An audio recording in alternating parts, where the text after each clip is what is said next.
E aí pessoal, como é que estão? Tudo certo?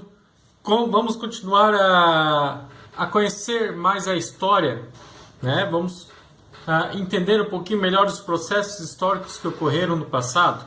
Então, o tema da aula de hoje é um daqueles assuntos assim que muita gente se pergunta por que tem que estudar isso, né? São as revoluções inglesas, né? Revoluções na Inglaterra. Então é o seguinte, esse conteúdo normalmente ele se encaixa no oitavo ano e no segundo ano do ensino médio. Ele é de extrema importância porque ele é a chave para aquelas transformações que vão ocorrer na Europa com o surgimento do movimento iluminista, com as ideias iluministas, e depois sendo colocado em prática lá na frente o capitalismo, levando à Revolução Industrial. Então ele é esse elo que liga o iluminismo até a Revolução Industrial, né? A partir dele que começam a surgir transformações na Inglaterra que vão culminar nesse processo de implementação do capitalismo e também, né, que vai ser o sucesso que vai ser implementado com a Revolução Industrial. Então, por isso que é importante entender alguns pontos desse conteúdo, né? Ele é um processo político, são vários movimentos, revoluções que ocorrem na Inglaterra durante um período. E entender bem os detalhes desse processo não é o fundamental, não é o segredo da coisa, né? Que não é importante, não é o segredo, né? Mas entender o significado do que ocorre ali é primordial, tá? Então, essas revoluções elas vêm para questionar o absolutismo. Então, isso vem lá do iluminismo, né? O iluminismo é uma outra aula. E com o movimento iluminista surge essa ideia do questionamento do poder absolutista do rei, né? E lá na Inglaterra, essas ideias iluministas vão começar a ser colocadas em práticas durante essas revoluções. O absolutismo do rei vai ser colocado em prática. Então ela é um movimento revolucionário que já sabe o que está fazendo, já tem uma linha, já sabe onde quer chegar, né? Então, por isso que é extremamente importante. E esse conteúdo, a Revolução Inglesa, ela é dividida, esse processo todo é dividido em algumas fases. Em quatro fases principais. Primeira, a Revolução Puritana e a Guerra Civil. Depois vem a República de Oliver Cromwell, a restauração da dinastia dos Stuart e a Revolução Gloriosa. Então, as revoluções inglesas são divididas dentro dessas quatro fases principais. E é essas fases que a gente tem que entender, né? Então a primeira delas é a Revolução Puritana e a Guerra Civil. Então assim, a Inglaterra, ali no século XVI, né, 1500 e pouco ali, ela era comandada pela Rainha Elizabeth I, né?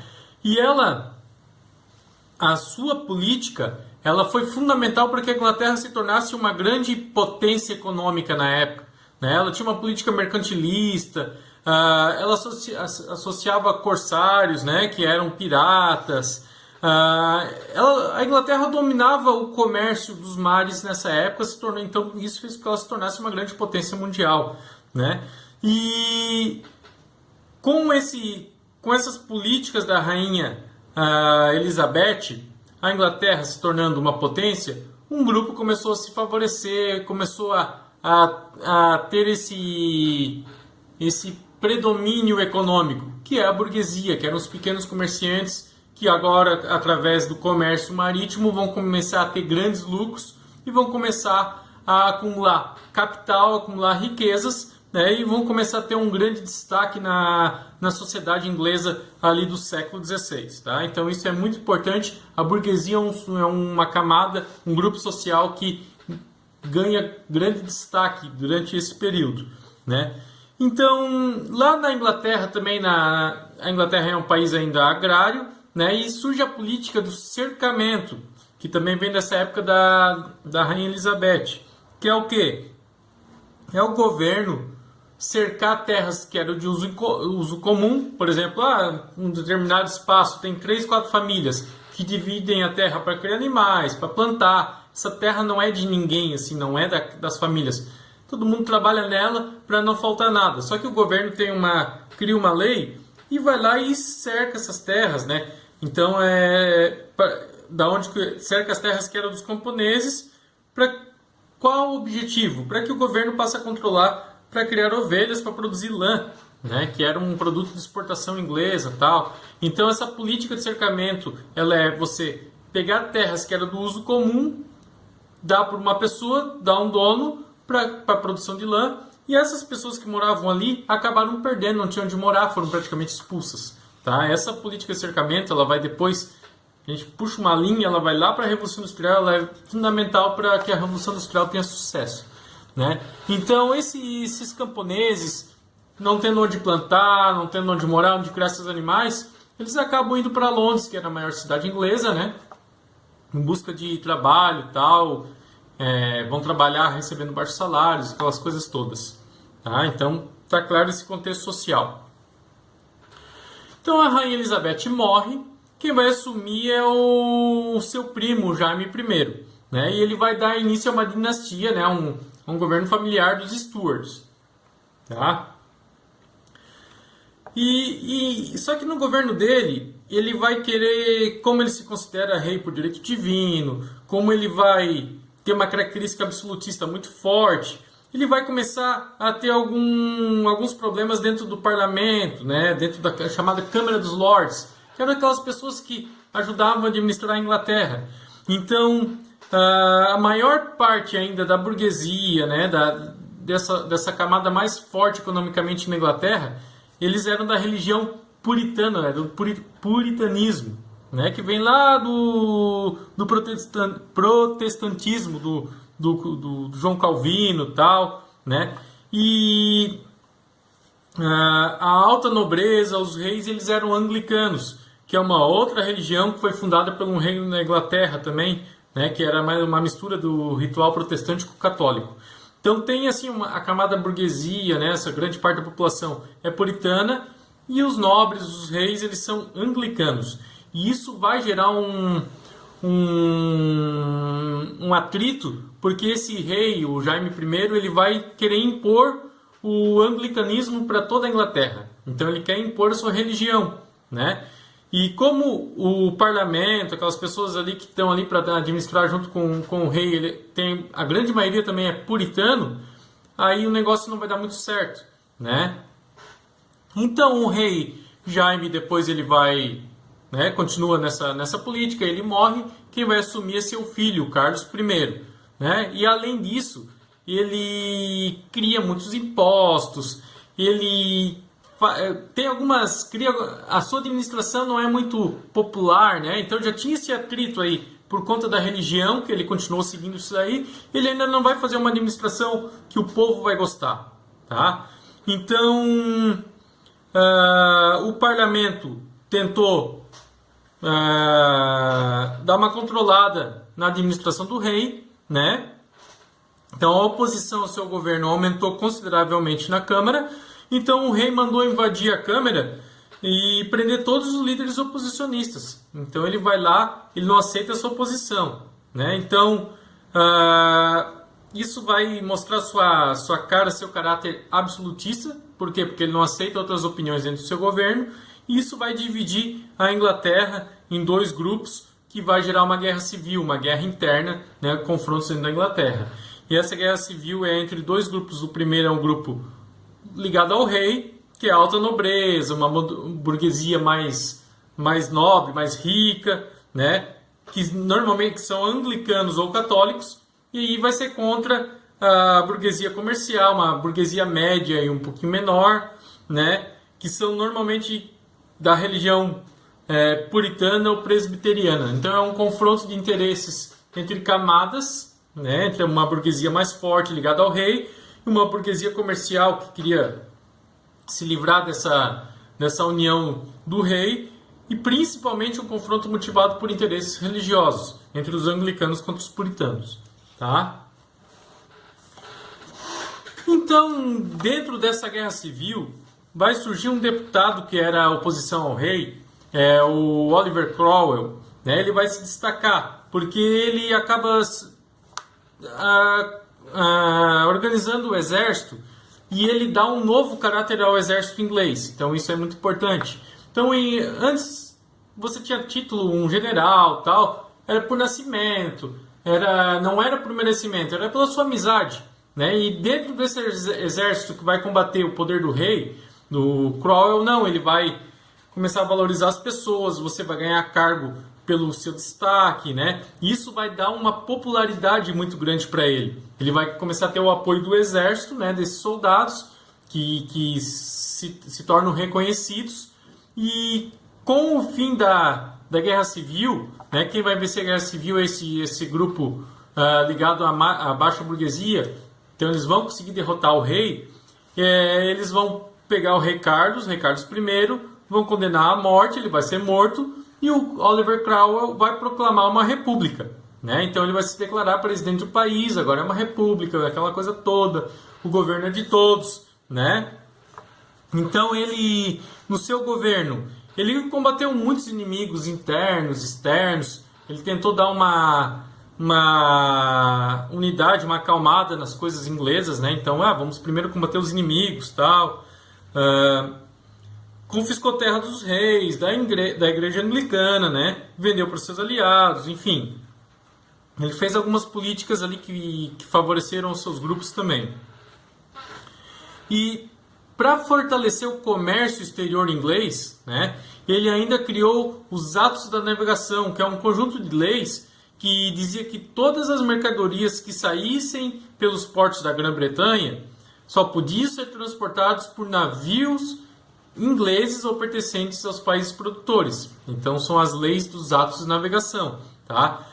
Isso fez com que a burguesia, aquela pequena burguesia comercial, pudesse acumular capital, pudesse ter um grande acúmulo de dinheiro e se tornasse muito poderosa. Por outro lado, a Holanda era uma grande potência do mar e ela foi muito prejudicada por essas leis, porque ela perdia essa autonomia no comércio e tal. A Inglaterra ia ganhar esse monopólio, ia ser a dona dos mares. E os dois países tiveram uma pequena guerra entre 1651 e 1654 e a Inglaterra conseguiu vencer essa guerra e a partir daquele momento ela fica conhecida como a Rainha dos Mares. Né? Então é o país que vai dominar o comércio marítimo, vai dominar a marinha, né? É a rainha dos mares. Então isso faz com que a burguesia, com que a Inglaterra possa ter acesso a grande quantidade de dinheiro, capital. A burguesia vai se fortalecer muito. Isso é muito importante no desenvolvimento do capitalismo e da Revolução Industrial. Tá? Só que o Cromwell, né, que dizia que era um republicano, tal, aquela coisa, ele ficou muito popular, né, ele se sentiu muito poderoso por ter vencido essa batalha contra a Inglaterra. E ele tornou seu cargo hereditário, ou seja, vai passar de pai para filho. Né? Então é o meu filho agora que vai assumir, não vai ter eleição, vocês não vão escolher um presidente. É hereditário. Né? Então isso ficou meio estranho, porque ele veio com essa ideia de combater, né, aquelas coisas do rei, do absolutismo, do poder, do direito divino. E ele acaba passando o seu cargo para o seu filho. Já vai gerar um descontentamento. Então quem vai assumir agora vai ser seu filho. O filho dele se chama Ricardo. Então, o Cromwell morre, né? E o filho dele assume com um novo governo. Porém, o filho dele vai enfrentar, daí agora porque o pessoal não gostou muito disso, uma grande oposição de grupos políticos e religiosos, né? Então, dá para se destacar, dentro desses grupos, dois como é que posso falar? Dois outros grupos que vão se opor, que são chamados de niveladores e os cavadores. Tá? Os niveladores, eles já queriam a dissolução da Câmara dos Lords, né? Ele queria o direito de voto a todos os homens e a liberdade de cada um seguir a sua própria religião. Queria o fim do dízimo cobrado pelas igrejas, o direito à propriedade privada e a proteção à pequena propriedade. São algumas ideias que surgiram no Iluminismo. Já os cavadores, que eram um outro grupo, eles defendiam uma reforma agrária radical, com confisco da terra das igrejas, do governo e dos grandes proprietários, a entrega das terras confiscadas aos pobres, para que eles pudessem cultivar, né, suas terras, e eles se diziam espelhados em Jesus Cristo, né, que sempre esteve ao lado dos mais pobres. Tá? Então são dois grupos, um mais defensor da propriedade privada, do livre comércio. Um outro grupo não, um grupo que queria coisa mais comum, um grupo um pouquinho mais chamado de radical por eles, né? Então, esses dois movimentos foram muito fortes, eles amedrontaram o parlamento inglês, tal, que decidiram por fim destituir o Ricardo Cromwell, tirar o Ricardo Cromwell do poder e restaurar a monarquia novamente na Inglaterra. Vê que zona que é, né? O negócio vai, tira o rei, corta a cabeça do rei, assume a república, o cara que era para ser republicano meio que vira um ditadorzinho, bota o filho dele no poder, o negócio não dá certo, volta o rei de novo. Então, esse ato de voltar ao rei vai chamar Revolução Gloriosa. Ah, só esqueci um detalhe. 1660, né, com o Carlos II, o filho do rei decapitado, Carlos I, ele vai ser reconduzido ao trono. E é a chamada Revolução Gloriosa em 1688, é a última fase das revoluções inglesas. Tá? Então ele vai se declarar rei por direito divino, aquelas coisas todas. Porém ele sabe que foi o parlamento, foi um acordo para ele voltar ao poder. Né? E ele vai tentar promover a volta do absolutismo, né? Porém ele não vai conseguir. Depois vem o irmão dele e tal, que vai se revezando o poder. E por fim o parlamento vai vencer essa disputa de poder com o rei, né? Porque eles restaram o rei vai se achar um monte. Então eles têm que controlar o rei. E eles impõem daí a Declaração de Direitos, que é uma espécie de constituição, um conjunto de leis que o rei tem que seguir, né? E essa Declaração de Direitos existe até hoje na Inglaterra. E a monarquia assim é restaurada, né? Então é interessante perceber que aquela ideia do absolutismo de um rei, que é a própria lei, ela vai se perder aqui. O rei pode até existir, ter um rei, só que ele é obrigado a seguir leis, né? E esse movimento também é chamado de déspota esclarecido, que é os reis que se permitem seguir algumas leis, tá? Então a Revolução Gloriosa ela ocorre dessa forma: o rei volta e ele é obrigado a seguir algumas leis, senão o parlamento tira ele, né? E a monarquia na Inglaterra existe até hoje, né? Claro, existe o primeiro-ministro, mas a partir daí ela não foi mais deposto nenhum rei, nenhuma rainha da Inglaterra. Hoje ela está lá num sentido mais figurativo, né? A rainha Elizabeth e tal, a gente vive vendo notícias da família real, mas ela não tem assim um poder político, né? Ela tem um poder simbólico muito grande, mas não um poder político. Aí, para terminar, eu pergunto, qual o significado da Revolução Gloriosa? Então, o que significa entender tudo isso? Você não precisa saber exatamente os detalhes, você tem que entender a lógica desse conteúdo. Então, a lógica é o seguinte: a monarquia absolutista inglesa vai deixar de existir, né? Vai ser uma monarquia parlamentar, o rei não vai mais governar sozinho, ele vai ter um parlamento, uma espécie de deputados ajudando ele é obrigado a seguir leis. Então a maioria das decisões do rei tinha que passar pelo parlamento, né? Os ingleses, então, eles não iam só ser súditos do rei, não iam obedecer somente ao rei, eles iam se sentir cidadãos, né? A partir de agora existiam leis para todos eram iguais perante a lei, então isso dá o sentimento de cidadania, né? Com direitos, com deveres, tá? E a Revolução Gloriosa também ela foi primordial para desenvolver o capitalismo, que é o sistema econômico que predomina a propriedade privada, os meios de produção, tal, que é o que existia hoje, né? Então, a partir de então, várias medidas favoráveis ao crescimento das pequenas indústrias, das manufaturas, das empresas rurais, da indústria naval foram tomadas. Na Inglaterra, então, passou a investir no desenvolvimento industrial, né? E isso é um marco para a Revolução Industrial que vai ocorrer algum tempo depois, ali no começo, final do século XVIII, século XIX, né? Então, a Revolução Gloriosa tem esse sentido: delimitar o poder do rei, né? E com políticas favoráveis à Inglaterra que vão ser refletidas no desenvolvimento do capitalismo vão culminar na Revolução Industrial. Tá? Por isso que ela é muito importante, ela é um assunto de transição. E ela também vai servir de inspiração para outros movimentos, né? Vai ter depois a Revolução Francesa, que é um outro assunto. Enfim, outras revoluções que vão ocorrer. Então ela é a primeira, é o movimento iluminista, as ideias iluministas sendo colocado em práticas pela primeira vez. Mais ou menos nesse sentido. Tá? Como é um assunto meio teórico, cheio de detalhes aqui, eu procurei ser mais superficial, né? É um assunto que eu tenho mais detalhes, mas daí o vídeo ia se tornar muito longo, acaba se tornando mais chato, né? Então, como eu falo, isso aqui é uma basezinha só, eu espero que vocês se aprofundem nesse conhecimento, busquem na internet, busquem em outros vídeos também entender melhor esse assunto, mas no sentido geral eu acho que deu para pegar, né? Então é isso aí, se gostaram, curtam, se não gostaram, bota para baixo, né? A opinião aqui é livre. E comentem, é muito importante vocês comentar, compartilhar para os outros colegas, compartilhem aí para os amigos. Usem, né? Conhecimento, eu estou tentando levar conhecimento para vocês de forma gratuita, de forma com qualidade. Esse é o objetivo desses canais. Conhecimento nunca é demais. Então aproveitem, usem sem moderação. Tá bom, pessoal? Até o próximo vídeo.